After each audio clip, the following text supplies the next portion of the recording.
오늘 본문 스가랴 1장 1절부터 6절 말씀은 그 시대적인 배경이 바벨론 포로에서 돌아온 후 약 20여 년 정도쯤의 시간이 흐른 때가 있습니다.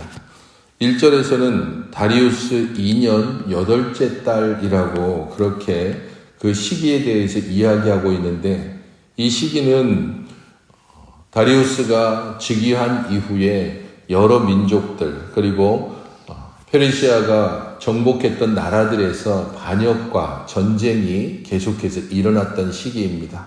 매우 혼란한 시기고, 제국의 혼란한 이런 시기로 인하여서 포로에서 돌아온 유대 백성들은 혹시 이때가 하나님께서 우리들을 다시금 메시아 왕국으로 회복시키는 때가 아닌가라고 하는 희망을 가졌던 때이기도 합니다. 사실 열방에 대한 심판을 통해서 이제 하나님께서 우리를 포로 가운데서 귀환하게 하셨으니 성전이 재건되고 그로 말미암아 이전의 영광을 되찾고자 하는 그런 소망을 가졌지만 실제적으로 그 소망은 이루어지지 않았습니다. 2년째가 지나고 3년째가 지나는 그 시점에 다리우스는 제국의 여러 반역들을 완전하게 진압을 하고 제국은 다시 평온을 되찾았습니다. 예루살렘에 귀환해서 성전 건축을 시작했다가 성전 건축이 중단된 지 이때는 약 16년 정도가 지난 때입니다. 실망하고 초조하고 그리고 경제적인 어려움들은 계속되는 가운데 이스라엘 백성들은 다시 믿음을 회복할 수 있는 기력이 잃고 있는 바로 그 시점에 학개 선지자가 나타나서 너희들이 지금 이렇게 어려움을 겪는 이유에 대하여서 아주 강하게 질타하면서 다시 성전을 재건하도록 그렇게 독려를 했고, 성전을 다시 재건하기 시작한 지 2달째가 됐던 때입니다. 학개가 다시 성전을 건축하도록 독려하고 이스라엘 백성들이 그 성전을 건축하기 시작했던 때가 다리우스 2년 6째 달이라면, 스가랴가 지금 선언하고 있는 것은 그로부터 2달째 후인 다리우스 2년 8째 달이 되는 때입니다. 그래서 학개가 성전을 건축을 독려했다면 스가랴는 성전 건축을 완성하도록 그렇게 이스라엘 백성들을 설명하고 설득하고, 이 성전 건축을 통해서 너희들의 끊어졌던 하나님과의 관계가 다시 회복될 수 있다는 사실에 대하여서 말씀을 전해주고 있습니다. 그런 면에서 오늘 우리가 읽고 있는 1장 1절부터 6절까지의 말씀은 지속되는 환상을 통하여서 이스라엘 백성들에게 이야기해주는 스가랴서 전체 내용의 서론 부분입니다. 2절에서는 백성에게 하나님께서 분노하시는 내용을 담고 있고, 3절부터 5절까지는 회개하라는 하나님의 메시지가, 그리고 6절에 백성들이 바로 그것을 깨닫고 하나님께 회개하는 내용들을 담고 있습니다.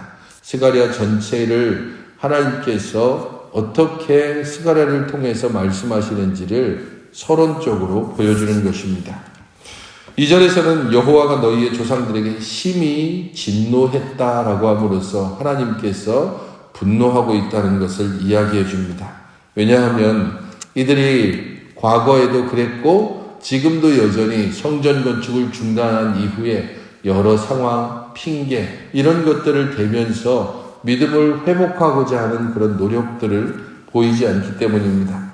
자신의 조상들이 그러했던 것처럼 여호와와 그의 말씀을 거역하고 하나님의 말씀을 따라서 순종하지 않는 이스라엘에게 대하여서 너희 그리고 너희의 조상들에게 심히 진노한다는 사실을 먼저 이야기하고, 이후에 3절부터 하나님께서 회개를 외치고 있습니다.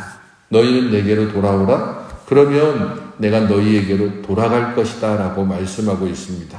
너희가 내게로 정말로 돌아오고 그로 말미암아서 내가 너희들에게 돌아가 이전의 관계를 회복하고자 하는 것, 그것이 하나님의 열망입니다. 3절에서는 만군의 여호와의 말이다 라고 하는 말을 3번씩이나 반복하고 있습니다. 이것을 통하여서 이스라엘 백성들이 이전에 그리고 지금도 행하고 있는 하나님을 온전히 의지하지 못하는 것을 꼬집어서 말하고 있습니다. 너희가 섬기고 있는 나 여호와는 만군의 여호와다. 이스라엘 백성들이 이전에 포로로 잡혀갈 수밖에 없었던 것은 하나님을 온전히 의지하지 않고 이방 민족을 의지했기 때문입니다. 그들은 하나님께서 이스라엘을 돌보시고 지키실 것이라고 분명히 약속했음에도 이방인을 의지했고 이방신을 섬겼고 이방과 동맹 관계를 맺었습니다. 그래서 하나님의 돌보심보다는 이방 민족의 무기와 그리고 군사의 숫자를 의지했습니다. 그 결과는 이방에게 멸망당하는 것이고 치욕스럽게 포로로 끌려간 것이었습니다. 그래서 만군의 여호와, 전쟁의 모든 것들을 이기시는 그런 돌보고 이끌어가시는 그런 하나님에 대하여서 거듭거듭 나 자신이 누구인지를, 너희들을 돌보고 섬기고 이끌어가는 여호와가 어떤 분인지를 설명을 하고 있는 것입니다. 4절에서는 너희 조상들을 본받지 말라. 그리고 그들에게 외쳐 이르기를 돌아오라 하셨다 하나 너희들이 듣지 않고 귀 기울이지 않았다라고 말씀하고 있습니다. 선지자들을 통해서 하나님은 끊임없이 너희들의 악한 길 그리고 너희들의 악한 행위를 떠나라고 경고하셨습니다. 하지만 이스라엘 백성들 그리고 그 조상들은 지속적으로 하나님의 말씀을 거부하면서 들으려고 하지도 않았고 아예 관심도 가지지 않았습니다.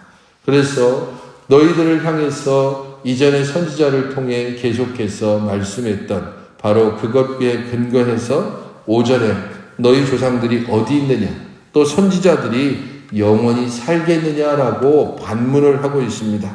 이것은 하나님의 말씀을 거부했던 너희들의 조상이 지금 살아있느냐 그리고 그 조상들이 어떠한 치욕을 당했는지를 기억하게 하려는 것이기도 하고 그들에게 경고하며 말씀했던 선지자들이 지금 없다.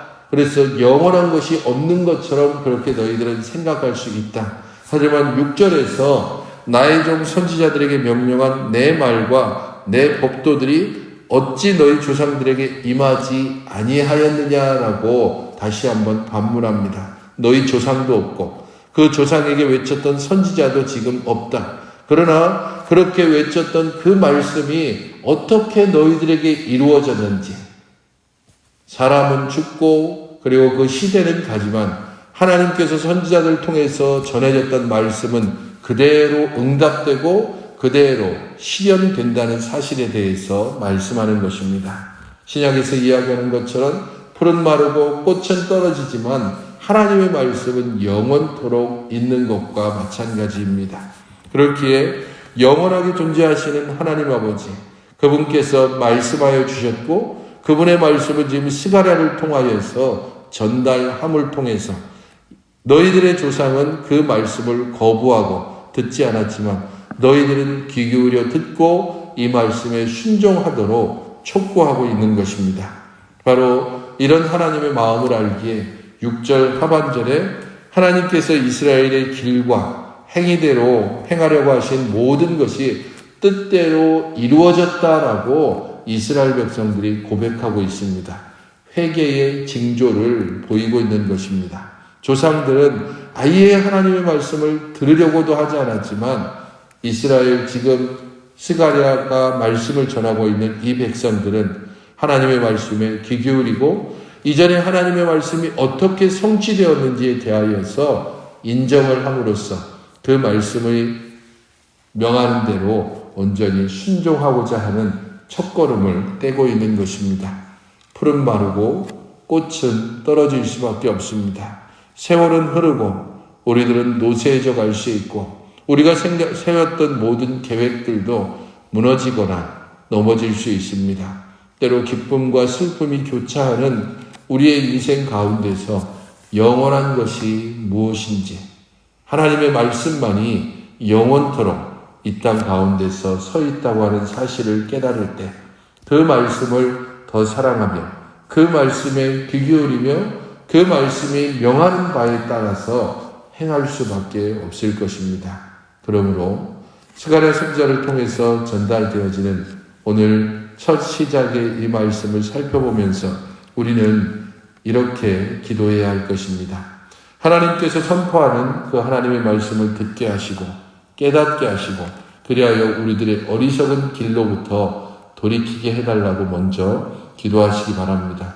또한 영원하신 하나님의 말씀의 권위를 인정하고 그 말씀이 우리에게 명하고 말씀하시는 바를 순종할 수 있는 능력을 달라고 또한 기도하시기 바랍니다.